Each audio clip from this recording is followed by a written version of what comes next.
जय जिनेन्द्र। निज स्वरूप को परम रस जामे भर्यो अपार, वंदो परमानंदमय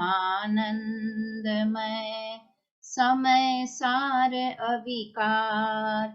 कुंद कुंद मुनि चंद्रवर अमृत चंद्र मुनीन्द्र, आत्मरसी बनारसी वंदो पद अरविंद। पंडित बनारसी दास जी कृत नाटक समयसार ग्रंथ के बंध द्वार पर हम चर्चा कर रहे हैं और उसमें हमारी 43 तक के नंबर की छंदों की चर्चा हो गई है और आज से हमें 44 नंबर का छंद पढ़ना है। अभी तक हमने जो लेटेस्ट पढ़े थे उसमें इंद्रियों में सुख नहीं है और शरीर नश्वर है, ये दो बातें पढ़ी। आज मैं सुबह वही केवल रवि किरणों की देवशास्त्र गुरु की पूजा पढ़ रही थी तो एकदम रिलेट हुआ। उसमें पहला ही छंद है जल का। इंद्रिय के भोग मधुर विष सम लावण्यमयी कंचन काया, यह सब कुछ जड़ की क्रीड़ा है, मैं अब तक जान नहीं पाया। मैं भूल स्वयं निज वैभव को पर ममता में अटकाया हूँ। अब निर्मल सम्यक नीर लिए मिथ्या मल धोने आया हूँ। है ना, रोज बोलते हैं अपन पूजा, आज ध्यान गया, रोज तो बोल जाते हैं, कभी ध्यान चला जाता है। समझो बिल्कुल यही बात है। इंद्रियों के भोग मधुर विष के समान है, शहद लिपेटी हुई तलवार जो हमने पढ़ा था। और शरीर कैसा है, लावण्यमयी कंचन, पूरी मिट्टी ही है यह कंचन काया जो दिखती है। और इस पे क्यों राग हो रहा है, क्योंकि मैं भूल स्वयं निज वैभव को, मेरा क्या वैभव है मैंने यह नहीं जाना, इसलिए मैं विषयों में, शरीर में, कुटुंब जन, इन सब में सुख को ढूंढता हूँ। वास्तव में सब पूजाएं भी आचार्यों को, पुराने ग्रंथों को आधार रखकर ही बनाई जाती है। तो अगर हम पूजा भी अच्छे से करें तो समझो हमारा स्वाध्याय हो रहा है ना। तो क्योंकि वहां शॉर्ट में बात होती है, हम स्वाध्याय करते हैं तो उसमें हम बहुत डिटेल में करते हैं सारी बातें। तो इस तरह से हमारी दो चर्चा हो गई थी। आज से हमें 44 नंबर का जो छंद है वो पढ़ना है। मैं स्क्रीन शेयर करती हूँ इसमें।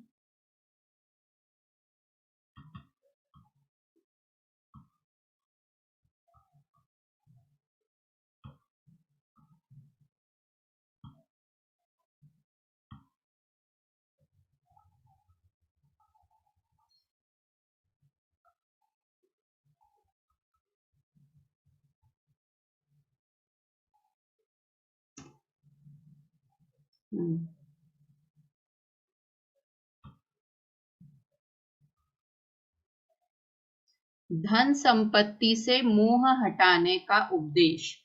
विषय भोग से मोह हटाने की बात कह दी तो विषयों में वैसे धन भी आता है, किंतु हमने जैसे शरीर का अलग से वर्णन देखा था, क्योंकि हम शरीर में बहुत आसक्ति करते हैं सबसे ज्यादा। और शरीर के बाद दूसरा नंबर अगर हमें किसी चीज से प्राउड फील होता है तो मेरे पास पैसा है।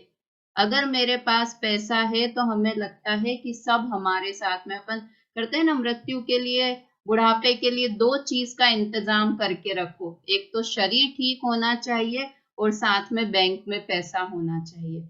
जिसके पास ये दो चीजें हैं उसका बुढ़ापा एकदम अच्छे से निकल रहा है। तो हमें दूसरी चीज जो सबसे ज्यादा प्रिय होती है वो धन संपत्ति होती है। तो इससे क्यों मोह हटाना, धन संपत्ति का क्या स्वभाव है, वो यहाँ बनारसी दास जी बता रहे हैं। छंद बोलते हैं पहले एक साथ।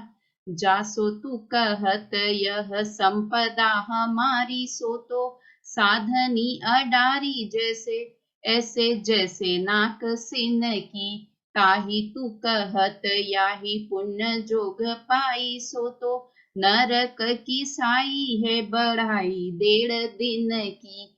घेरा माही पर्यो तू विचारे सुख आखनी को, माखनी के चूटत के छूटत मिठाई मिठाई जैसे बिन को, हेते परी होई न होई न उदासी उदासी जगवासी जीव, जग जग में असाता न साता एक छिन को। नहीं। क्या कहा? जासो तू कहत यह संपदा हमारी सो तो, जिसे तू कहता है कि ये मेरी संपदा है, मेरा धन है, मैंने बहुत मेहनत से कमाया है, ऐसी धन संपदा। और ये कैसे मुझे पुण्य के, या तो अगर थोड़ा समझदार हो गया तो कि पुण्य के उदय से प्राप्त की है, ये तीसरी लाइन में लिखा है ना, ताही तू कहत या ही पुण्य जोग पाई है। पहले तो ये कहेगा कि मैंने ही मेहनत करके कमाई है, थोड़ा धर्म सुनने लगेगा तो कहेगा देखो मेरे पुण्य का ऐसा उदय है कि मुझे इतनी सुख सामग्री की प्राप्ति हुई है। तो यहाँ लिखा साधनी अडारी ऐसे जैसे नाक सिन की, साधुओं ने उस संपत्ति को ऐसे छोड़ दिया है जैसे कि हम नाक सिनक कर छोड़ देते हैं। कैसा उदाहरण दिया, एक बार भी देखते हैं उसको पलट के भी कि कैसी नाक निकली है, कैसा मल निकला है, कैसा विकार निकला है, सोच के भी अगर अपन अभी बात भी कर रहे हैं तो गंदा लग रहा है सोचने में। तो ऐसे साधु ऐसे संपत्ति को छोड़ देते हैं, जब है वो संपत्ति तब भी उसे वो रोग रूप मल रूप ही जानते हैं, और जब छोड़ देते हैं तब तो उसकी ओर दृष्टि भी नहीं करते हैं, है ना। तो ऐसी ही है धन संपत्ति। और कैसी है? ताही तू कहत या ही पुण्य जोग पाई, सो तो नरक की साई है बढ़ाई 1.5 दिन की। पुण्य के संयोग से प्राप्त होती है, तेरा इसमें कुछ है नहीं। और उसके बाद भी कैसी है? नरक की साई, साई बोलते हैं बयाना को, एडवांस देना। जब हम फ्लैट बुक कराते हैं, कोई प्रॉपर्टी बुक करते हैं, तो तुरंत तो पूरे पैसे लेकर नहीं जाते हैं, क्या करते हैं, थोड़ा सा एडवांस उसे दे देते हैं। तो वैसे ही ये धन संपत्ति है, जितनी धन संपत्ति इकट्ठी हो रही है, ये समझो कि हम नरक का बयाना दे रहे हैं, नरक के लिए एडवांस दे रहे हैं। क्यों है ऐसा? क्यों लगता है कि नरक के लिए धन हो गया तो ऐसा क्या अपराध हो गया, पैसा हुआ तो ऐसा क्या अपराध हो गया कि नरक के लिए हमने एडवांस दे दिया है? देखो, एक तो ये बात कि अगर चक्रवर्ती भी धन के साथ मरता है, अगर मुनि दीक्षा धारण नहीं की है, तो वो नरक में जाता है, ऐसा कथन आता है ना। मतलब धन संपत्ति के साथ में रहेंगे। और अपने तत्वार सूत्र में भी आया है, बहुत आरंभ और बहुत परिग्रह नरक गति के बंध का कारण है ना। क्योंकि धन है तो उसमें आसक्ति है। अगर आसक्ति, सम्यक दर्शन के बाद धन हो ना तो कोई टेंशन नहीं है। क्यों नहीं है? क्योंकि तब हम समझेंगे कि ये धन मेरा नहीं है। और अगर सम्यक दर्शन हो गया तो वास्तव में इच्छा भी नहीं रहेगी कि मेरे पास बहुत धन संपत्ति है। अदरवाइज, और देखो, और अधिक प्रैक्टिकल देखना है तो जब अपने घर पर पहले वॉशिंग मशीन नहीं थी, है ना, थोड़े कम पैसे थे, जब हम स्टार्टिंग में थे, तब क्या करते थे, हाथ से कपड़े धोते थे। छना हुआ पानी होता था, 2 बाल्टी में बहुत सारे कपड़े धुल जाते थे। और अब सबके घर वॉशिंग मशीन आ गई है, धन की बदौलत वॉशिंग मशीन आ गई है। तो अब हिंसा पहले से अधिक होने लगी है या कम होने लगी है? हर चीज में अधिक। देखना है ना, हर चीज में देखना। और अब तो सच में 2 कपड़े भी धोना हो तो हमको ऐसा लगता है अरे नहीं धो सकते, इकट्ठे कर लो वॉशिंग मशीन में धोएंगे। हर चीज में देखना, जैसे जैसे हमारा धन बढ़ा है, वैसे वैसे हमारी हिंसा की प्रवृत्ति और अधिक बढ़ी है। पहले धन कम था तो हम कहीं नहीं जाते थे, कोई यात्रा ले जा रहा है डिस्काउंट पे तो यात्रा करने चले जाते थे। अब धन आ गया तो क्या हो गया कि हमें यूरोप ट्रिप भी करना है, पूरा एशिया भी घूमना है, सिंगापुर भी जाना है, जहां जहां है वहां सब जगह जाना है। तो ये नरक की तरफ धन हुआ तो ये सब चीजें, सारी एक्टिविटी, पहले धन नहीं था तो हमारे पास सिर्फ एक ही बाई हुआ करती थी कि बस वो सिर्फ बर्तन धो के चले जाए। अधिक धन हो गया तो हमने 24 घंटे के नौकर लगा लिए। अब जो किचन में हिंसा हो रही है, वो हिंसा भी क्या हो रही है, मतलब ये धन वास्तव में, ये बोलते हैं ना, बहु धन बुराहू बल भला कहिए, लीन पर लीन उपकार, है ना। वैसे तो अगर पर उपकार में लगाओ तो ठीक है, किंतु बहुत धन होना, ये वास्तव में अपने लाइफ में भी अप्लाई करके देखो इस चीज को, कि धन हुआ है तो एक तो हमें शारीरिक आलस बढ़ गया है, और दूसरी चीज हमारे विषयों में प्रवृत्ति और अधिक हो गई है, और विषयों में प्रवृत्ति होना ये नरक गति के बंध का कारण है। इसलिए यहाँ पर कहा कि धन है वो नरक का एडवांस है। इसलिए धन आए तो बहुत खुश होने की जरूरत नहीं है। धन आ रहा है, अगर पुण्य पूर्व कर्म के उदय से भी आ रहा है, किंतु उसमें समभाव रखना है ना, कि धन है ये आया है, ये पुण्य पूर्व कर्म के उदय से आया है, किंतु उसमें रच पच गए तो वो नरक का बयाना है, नरक का एडवांस है। और कैसा है, बढ़ाई 1.5 दिन की, 1.5 दिन की यानी थोड़े से दिनों का है। जब तक धन है तब तक जगत में बढ़ाई है, उसके बाद कुछ नहीं है। और सब ने अपने अपने देखा होगा घरों में उतार चढ़ाव धन के, बहुत धन था, हर की लाइफ में आता ही है। ऐसी हजारों लाखों में 1-2 लोग होंगे जिनकी एकदम स्टेबल लाइफ रहती हो, बिल्कुल जैसे जन्म के समय था वैसे के वैसे ही। अदरवाइज हर के जीवन में धन का उतार चढ़ाव आता ही है। वो आता है ना एक और भजन, अर्जुन और भीम सदर्श योद्धा इस जगती तल पर आए थे, अपनी यादों के स्वर्ण महल कितनों ने यहाँ अब बनाए थे। कल सुबह सुबह का किस्सा थे, आज एक खंडहर का हिस्सा है। जग के वैभव का हाल है ये, सब जीते जी का किस्सा है ना। स्वर्ण के महल बनाए थे, जिसको आज हम लोग किला किला करके देखने के लिए जाते हैं, पैलेस, राजा का ये पैलेस बड़े प्यार से बनाए थे। सुबह उठते से लोगों की किस्से कहानी में, उनके किस्सों में उनकी बात होती थी कि अरे आज राजा ने और ये कर लिया, आज राजा के यहाँ ये है ये है।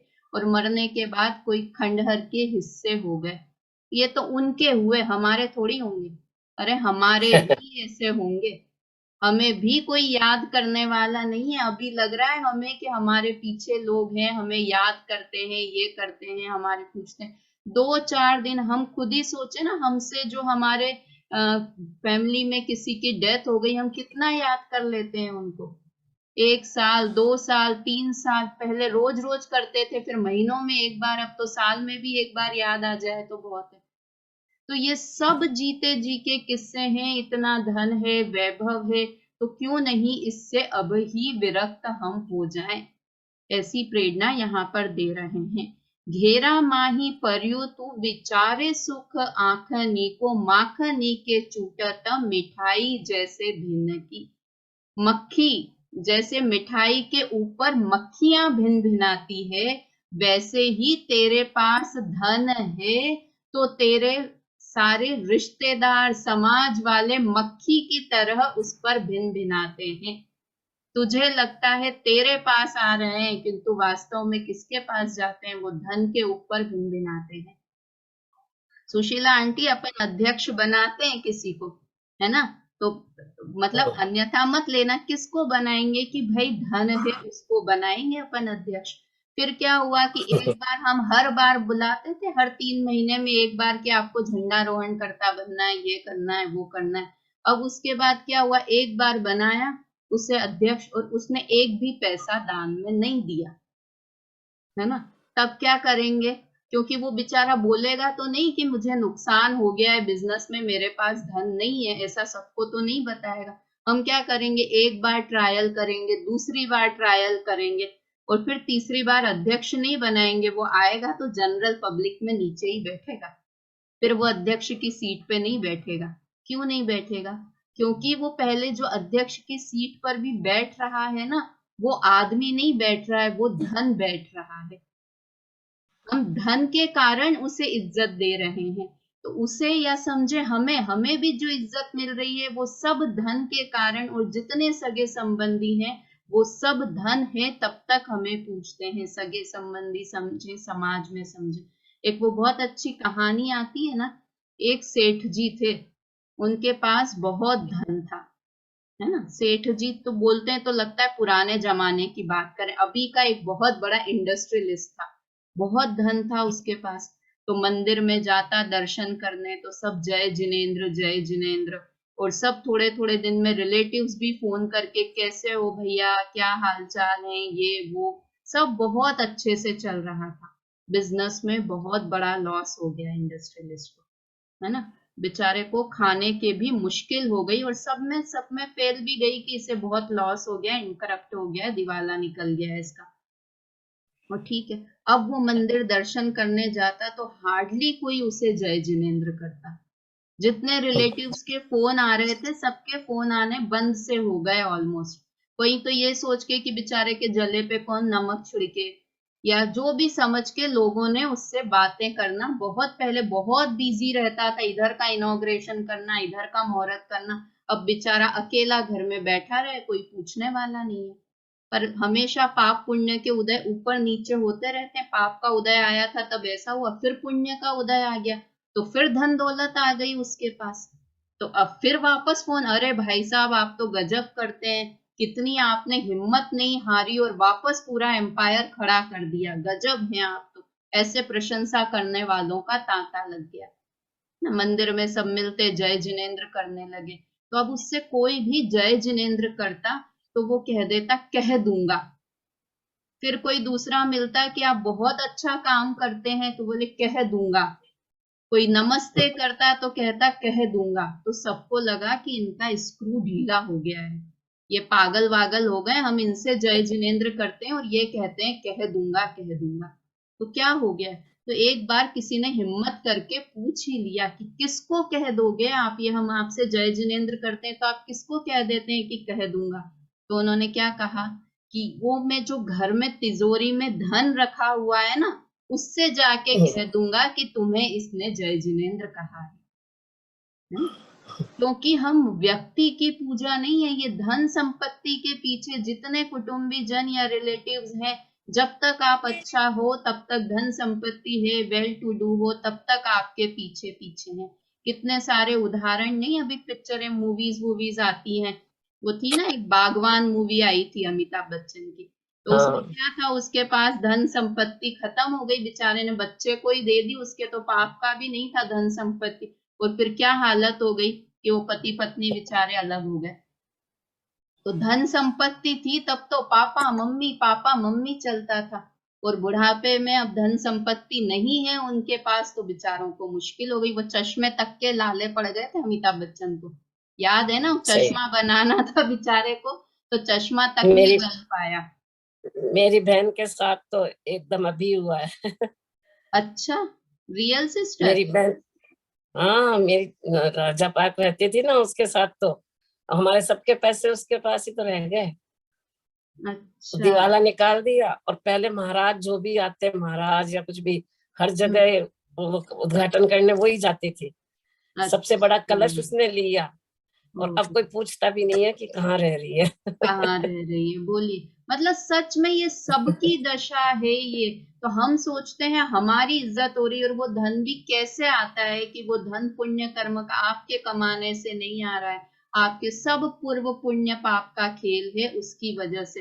तो क्यों इस धन संपत्ति में लीन होना, क्यों इसी में लगे रहना, क्यों इसके कारण अपने को महान और इसके नहीं होने पर अपने को दीन मानना ना। एते परी होई न उदासी जग वासी जीव। अब अपनी बात कह रहे हैं कि ये धन का ऐसा स्वरूप है, इतना होने पर भी हम संसार से विरक्त नहीं होते, उदास नहीं होते।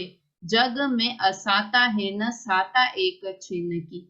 ये लाइन तो वास्तव में इतनी अच्छी है कि पूरे जगत में पूरे समय इस संसार में असाता ही है। और साता कितनी है, एक पल की साता है।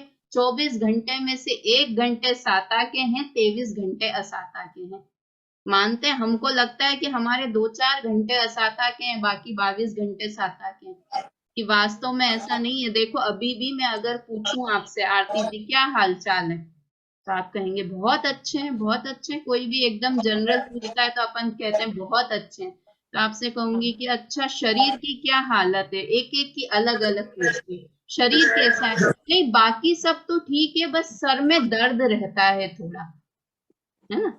और कोई मोटे तौर पे पूछेगा तो हम साता साता कह देते हैं, पर डिटेल में जाएंगे फिर क्या कहें कि थोड़ा सा सर में, और कभी कभी है ना दांतों में भी आजकल दर्द रहने लगा है, वो अक्कल दांत निकलवानी है, जो भी XYZ।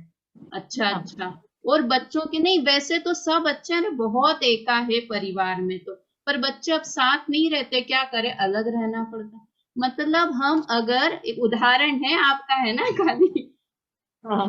अगर हम बात करें तो वास्तव में साता हम वो ध्यान नहीं दे रहे हैं असाता के ऊपर, आंख बंद करे हुए हैं खरगोश की तरह, कान लगा रखे हैं, किंतु देखा जाए तो असाता ही असाता है। और वो लाइन आती है ना, जो संसार विष सुख हो तो तीर्थंकर क्यों त्यागे, काहे को शिव साधन करते संयम सो अनुरागे। उनको तो इतनी असाता भी नहीं थी जितनी असाता हमको है, उनका तो शरीर भी अच्छा था, घर परिवार भी बहुत अच्छा था, पैसे की कमी नहीं थी, हमको तो इतनी असाता है, किंतु फिर भी हम उससे विरक्त नहीं होते हैं, मृग तृष्णा की तरह कि अब अच्छे दिन आ जाएंगे, अच्छे दिन आने वाले हैं, इस आशा में पूरा जीवन निकाल देते हैं। चलिए मम्मी पढ़ो इसका अर्थ।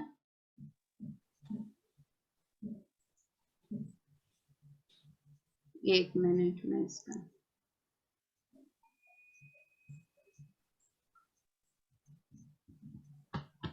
हे संसारी जीवों, एक मिनट, क्या गड़बड़। हे संसारी जीवों, जिसे तुम कहते हो कि यह हमारा धन है, उसे साधु जन इस तरह छोड़ देते हैं जिस तरह की नाक का मैल छिनक दिया जाता है और फिर ग्रहण नहीं किया जाता।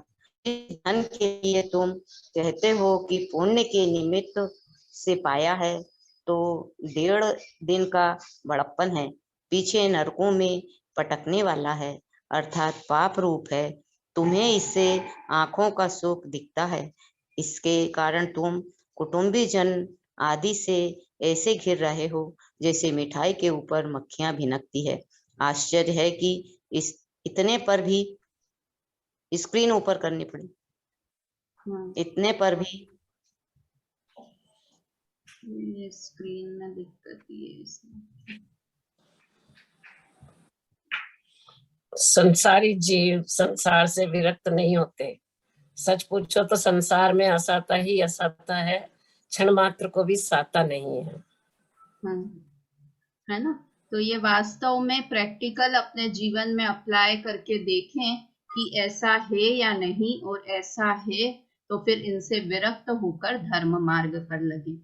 अगली है 45 नंबर की गाथा। बोलते हैं एक बार दोहा है, लौकिक जनों से मोह हटाने का उपदेश। ए जगवासी यह जगत, इन सो तो ही न काज, तेरे घट में जग बसे, तामे तेरो राज। कि हे जगत के जीवों, कौन से जगत के जीवों, अपने लिए बात है कि हे पूजा है, सब अपना अपना नाम लगा लेना। ये संसारी जीवों इस जगत में इन सो तो ही न काज, ये जितने भी लोग दिखते हैं इनसे तुम्हारा कोई संबंध नहीं है, ये तुम्हारे नहीं है, तो क्या दुखी हो जाए कि नहीं, तेरे घट में जग बसे, तामे तेरो राज, तेरे अंदर ही तेरा संसार है, जो कुछ है वो सब तेरे अंदर ही है, तू दूसरों में ढूंढता है, किंतु दूसरों में ढूंढना बंद कर, है ना। वो आता है, अपने घर को देख बावरे, सुख का जहां खजाना रे, क्यों पर में सुख खोज रहा तू, क्यों होता दीवाना रे। सुख अपने पास है और हमें लग रहा है कि हमें कोई फैमिली मेंबर सुखी कर देगा, कोई धन सुखी कर देगा, तो ये गलत है। सुख तेरे पास है, तू खुद ही सुख का खजाना है ना। ऐसा ये इसका है अर्थ। अर्थ पढ़िए इसका, आरती जी पढ़िए इसका अर्थ।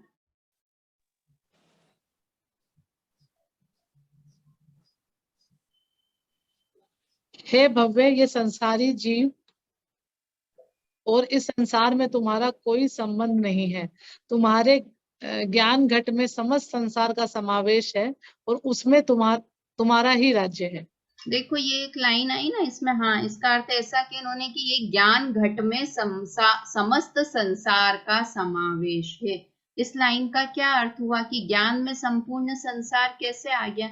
ये गाथा है ना कुंद कुंद आचार्य की, यह आत्मज्ञान प्रमाण है और ज्ञान ज्ञेय प्रमाण है। हे ज्ञेय लोकालोक इस विधि सर्वगत यह ज्ञान है।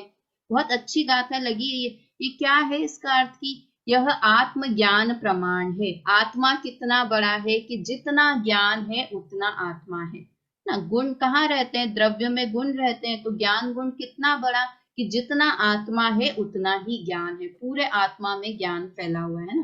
तो यह आत्म ज्ञान प्रमाण है और ज्ञान ज्ञेय प्रमाण है। अब ज्ञान कितना है कि जितना ज्ञेय है उतना ज्ञान है ना।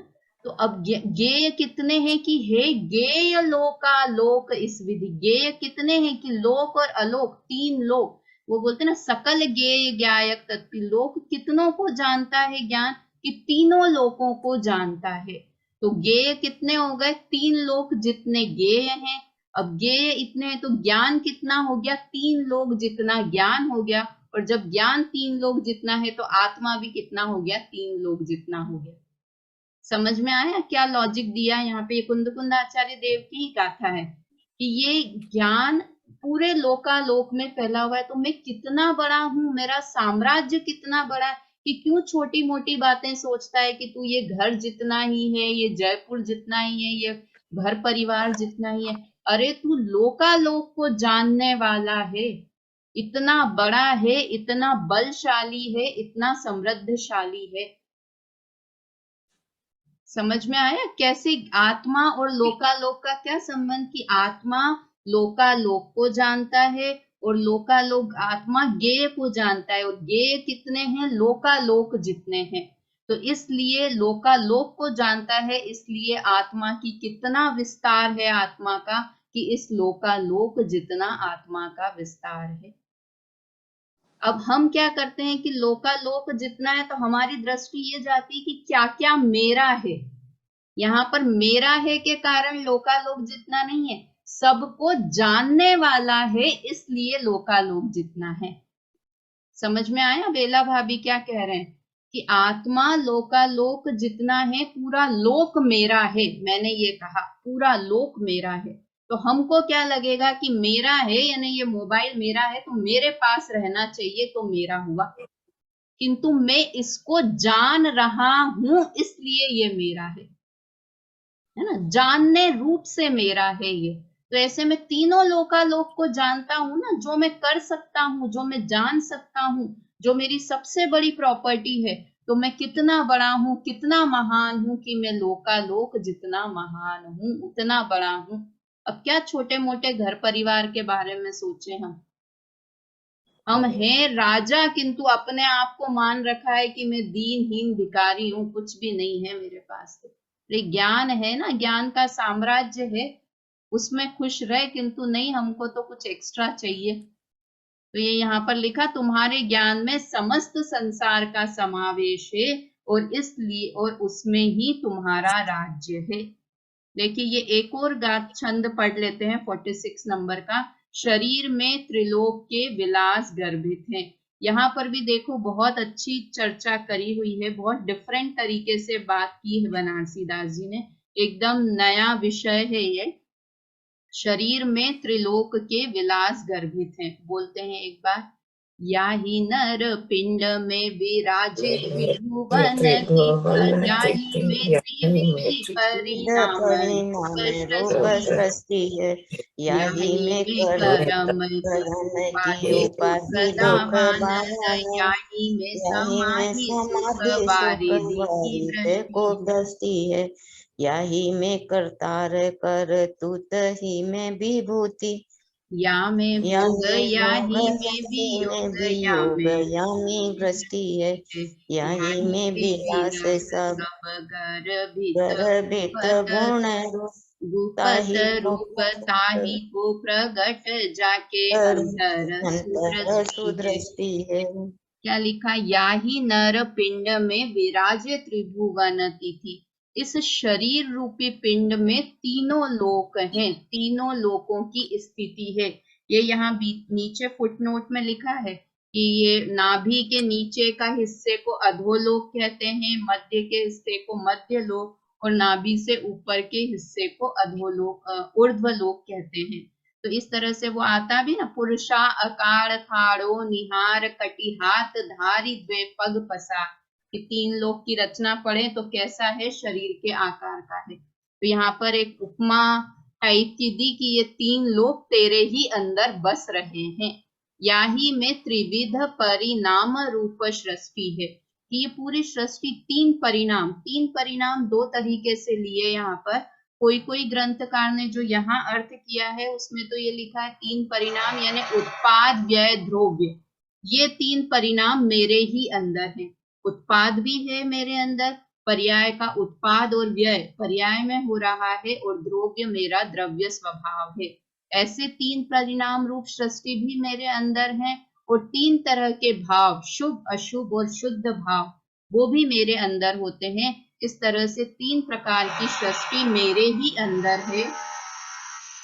याही में कर्म की उपाधि दुख दावानल, इसी मेरे ही शरीर में, मतलब मेरी ही आत्मा में, शरीर में क्या कर्म की उपाधि है, कर्म जनित जो विषय भोग मिलते हैं, और दुख दावानल, दुख का जो कर्म के उदय आते हैं, उपाधि औपाधिक भाव है ना, कर्म का उदय आना ये औपाधिक भाव है। तो ये दुख रूपी अग्नि है, और याही में समाधि सुख वारिधि की वृष्टि है, कि अगर कर्म का उदय है तो वो दुख रूप अग्नि है, और इसी आत्मा में अगर हम ध्यान करें, समाधि करें, तो सुख की वृष्टि भी इसी में ही होती है ना। जैसा हम अपने आप को मानने लगेंगे, अगर कर्म से जनित मानेंगे, कर्म जितना मानेंगे तो दुख भी हमें ही होगा, और अगर हम उस आत्मा में ध्यान करेंगे तो सुख की वृष्टि भी हमारे से ही होगी। मेरे सुख दुख का कर्ता कोई अन्य नहीं है, मैं स्वयं ही अपने सुख दुख का करता हूँ। याही में कर तार कर तूती ही में विभूति, कि कर्ता भी मैं ही हूँ, कर्म भी मैं ही हूँ, और क्रिया भी मैं ही हूँ। आत्मा ही करता है, आत्मा को जानना है और आत्मा को ही जानना है, मतलब जानने वाला भी आत्मा है और जिसे जानना है वो भी आत्मा ही है ना। करने वाला कर्तार भी वही है, क्रिया भी वही है। और या में भोग या ही में वियोग या में गृष्टि है, कि इसी में ही कर्म का संयोग होता है। इसी आत्म द्रव्य में एक क्षेत्रावधान संबंध की बात कर रहे हैं, व्यवहार का कथन है ये वाला, कि इसी में ही कर्म का संयोग होता है, इसी आत्मा में ही कर्म का वियोग होता है, और दृष्टि होती है, मतलब घिसना यानी उत्कर्षण और अपकर्षण कर्मों का, वो भी इसी आत्मा में होता है, यहीं पर ही होता है। याही में विलास सब गर्भित गुप्तरु, इसी देह के अंदर ही जो आत्मा है उसमें अगर विलास करें तो वो सुख रूप है, और गुप्त रूप से वह विलास गर्भित है। ताही को प्रगट जाके अंतर सुदृष्टि है, वो सुख किसे प्रकट होगा, कि जो अंतरंग में दृष्टि करे, जो आत्म स्वभाव पर दृष्टि करे, उसे वो सुख प्रकट होगा। सुख दिखाई तो नहीं दे रहा है, कि तुम्हारी दृष्टि नहीं है ना उस सुख की तरफ, उस आत्मा की तरफ दृष्टि नहीं है, इसलिए तुम्हें सुख दिखाई नहीं दे रहा है। उसकी तरफ दृष्टि करोगे तो सुख ही सुख दिखाई देगा। मतलब इस पूरे छंद का सार ये है कि अगर हम कर्मों के ऊपर दृष्टि किए हुए हैं, कर्म भी यही है, शरीर भी यही है, कर्म का उदय भी यही है, आत्मा भी यही है, ज्ञान भी यही है, सुख भी यही है, सब चीजें यहीं पर ही है। कहीं दूर जाने की हम ऐसे घर में रहते हैं जिस घर के आसपास सारी सुख सुविधाएं हैं, ऐसे जनता स्टोर में रहते हैं हम, जहाँ चड्डी बनियान से लेके हीरे मोती तक मिलते हैं, कहीं बाहर जाने की जरूरत नहीं। तो इसी तरह एक आत्मद्रव्य के आसपास ही पूरा संसार है। कर्म का उदय भी यही है, भाव कर्म मोह राग द्वेष के परिणाम भी यही है, और अगर इन कर्मों पर दृष्टि नहीं करें तो जो अनंत गुण है वो अनंत गुण भी यही है, और उन अनंत गुणों पर दृष्टि करें तो अनंत सुख भी यही है। कुछ भी बाहर जाने की जरूरत नहीं है। अब हमारे ऊपर है कि हम दृष्टि किस पर कर रहे हैं, कर्म और कर्म के उदय पर कर रहे हैं, कर्म के उदय से जो सामग्री प्राप्त हुई उस पर कर रहे हैं, या इन सब कर्मों से रहित जो साथ में ही एक आत्मद्रव्य है उस आत्मद्रव्य पर दृष्टि कर रहे हैं। कितना छोटा सा लोक हमारा बता दिया। सुख ढूंढने के लिए हम कौन से सिंगापुर जाएंगे या बाली घूमने जाएंगे वहां पर सुख मिलेगा कि नहीं? ये अपने शरीर है ना, इसके आसपास ही देख लो, यहीं पर ही सारे 3 लोक आ गए हैं। सब चीजें यही हैं, इसलिए आपको पूरे संसार पे से दृष्टि हटा के इतना तो सीमित करो अपने को कि यहाँ तक मेरे कर्म के उदय, कर्म का उदय, कर्म का फल, 9 कर्म, द्रव्य कर्म, भाव कर्म, सुख शांति, सब यही कुछ है, सब कुछ यही है ना। चलिए बेला भाभी अर्थ पढ़िए।